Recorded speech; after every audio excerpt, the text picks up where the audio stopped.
अभी तो JWC का खत्म हो गया मामला, टेन्योर। आपका सवाल क्या है? आपने कहा कि JPC का जो रिपोर्ट है उसके अनुसार वक्त पर कंट्रोल होगा, लेकिन हम 1 इंच जमीन नहीं देंगे, चाहे दरगाह हो या मस्जिद। देखिए, जो फाइनल रिपोर्ट दी गई है और जो बीजेपी के एमपीज ने जो अमेंडमेंट्स दिए, जो उनकी न्यूमेरिकल स्ट्रेंथ के ऊपर उन्होंने उसको पास करवा लिया, और अपोजिशन ने जो अमेंडमेंट्स दिए उसको हम लोग पास नहीं करवा सके क्योंकि हमारे पास स्ट्रेंथ नहीं थी। सच्चाई ये है कि पहले तो आप ये जानिए कि वक्फ बोर्ड जो है वो मुसलमानों के उन प्रॉपर्टीज के लिए है जिसको हमारे बुजुर्गों ने दान दिया था, अपनी प्रॉपर्टी को दान दिया अल्लाह के नाम पर। उसमें मेंबर आप बना रहे हैं नॉन मुस्लिम को नंबर 1, और उसमें नॉमिनेट करेंगे, इलेक्शन नहीं होगा अभी स्टेट वक्फ बोर्ड में। आप नॉमिनेट करेंगे तो उसमें मेजॉरिटी नॉन मुस्लिम मेंबर्स भी हो सकते हैं उसमें। सेंट्रल वक्फ काउंसिल में भी ऐसा ही होगा। दूसरी बात यह है कि limitation act Hindu endowment board पर, सिख के गुरुद्वारा के ऊपर, क्रिश्चियंस पर अप्लाई नहीं होता, तो वक्फ बोर्ड पर क्यों लिमिटेशन एक्ट अप्लाई करने जा रही है सरकार? तीसरा यह है कि कलेक्टर या उसके अबाव ऑफिसर्स को कोई पावर ही नहीं है, आप उनको पावर देकर एग्जीक्यूटिव कंट्रोल करना चाह रहे हैं। चौथी बात यह है कि वक्फ बाय यूजर, जो वक्फ बाय यूजर है जिसको बाबरी मस्जिद राम मंदिर में सुप्रीम कोर्ट ने अपहेल्ड किया, उसके पैराग्राफ्स लिखे उसके बारे में, उस जजमेंट के मुताबिक राम मंदिर बन गई, और उस जजमेंट में जो वक्फ बाय यूजर के बारे में सुप्रीम कोर्ट ने कहा है, सरकार उसके बरक्स, उसके ऑपोजिट काम कर रही है। ऐसे कई अमेंडमेंट जो सरकार पेश की और फिर इस JWC में उसको बीजेपी के और उनके अलाइज ने पास किया, उससे वक्फ बोर्ड खत्म होकर रह जाएगा। ऑन पैरिटी, जब हिंदू एंडोमेंट बोर्ड्स में नॉन हिंदू नहीं बन सकता तो नॉन मुस्लिम कैसे बनेगा? यहां पर सिर्फ गुरुद्वारा प्रबंधक कमेटी में सिख ही बन सकता है, आप यहां पर क्यों बनाना चाह रहे? और एंक्रोचर्स को आप रिवॉर्ड कर रहे हैं लिमिटेशन एक्ट अप्लाई करके। ट्राइब्यूनल में आप क्या करने जा रहे हैं? तो ये तमाम चीजें, उससे एक ही मकसद है कि जितनी वक्फ प्रॉपर्टीज है सरकार उसको छीनना चाह रही है, जिसमें मस्जिद भी है, दरगाह भी है, खानखा भी है, कब्रिस्तान भी है।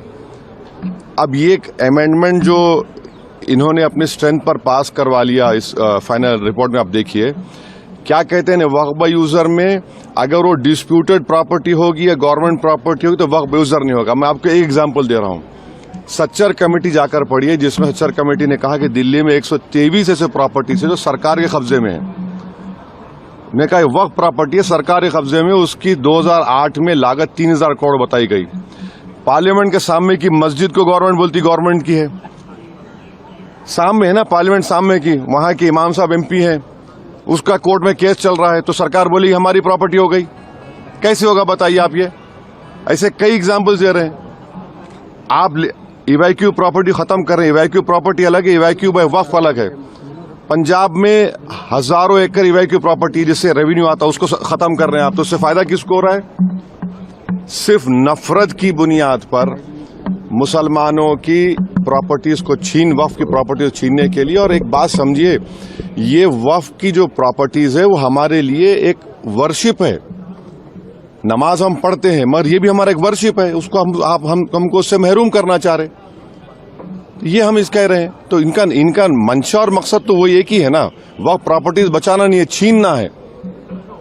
सर वो कह रहे हैं कि मुसलमानों को भड़का रहे हैं और आप अकेले जगदम्बिका पाल जी ने कहा है कि जो चर्चा हुई उसमें आपने हिस्सा लिया, सभी लोगों ने हिस्सा लिया। तो क्या चर्चा?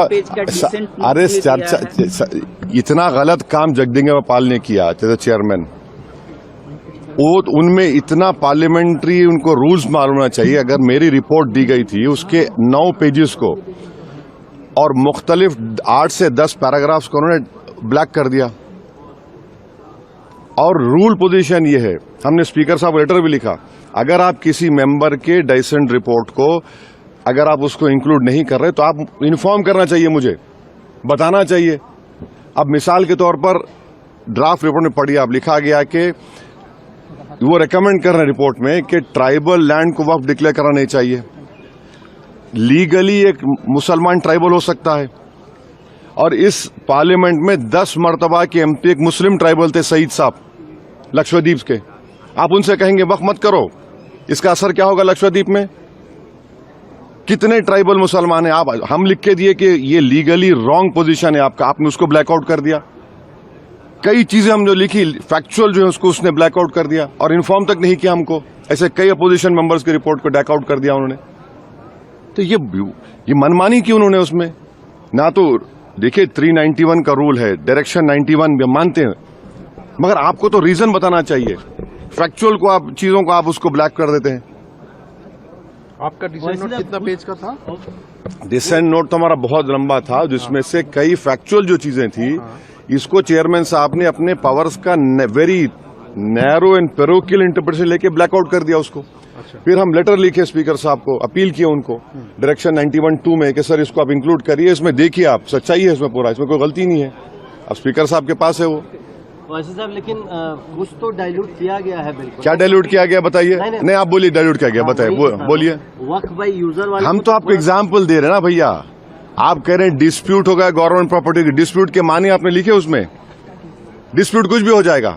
अच्छा, और एक उसमें बिल में क्या है कि आप वक्फ के मुतवल्ली हैं, मैं जाकर कलेक्टर को बोलता हूं कि भाई ये इनकी प्रॉपर्टी वक्फ की नहीं है, और कलेक्टर जब इंक्वायरी ऑर्डर कर देगा तो जब तक वो वक्फ की प्रॉपर्टी नहीं रहेगी ना उसमें टाइम पीरियड है। अब कलेक्टर इंक्वायरी ले गया, मेरी वक्फ प्रॉपर्टी खत्म हो गई, इंक्वायरी का टाइम लिमिट नहीं है। और कलेक्टर कौन होता है? कलेक्टर गवर्नमेंट अपॉइंट करती नहीं करती, तो ये सेपरेशन ऑफ पावर्स का वायलेशन भी है। कहां से होगा बताइए? यही तो हम बता रहे हैं भाई, ऑन पैरिटी आप इसको क्यों देखिए ना, हिंदू एंडोमेंट बोर्ड्स में, सिखों के गुरुद्वारा में, क्रिश्चियंस में, ये सब चीजें हैं क्या? आप वहां करने वाले हैं क्या? अच्छा, वक्फ फंड आता था 7%, उसको आपने कम कर दिया 5%, और अमेंडमेंट क्या किया? What ever the number government sacrifice है और कम हो जाएगा।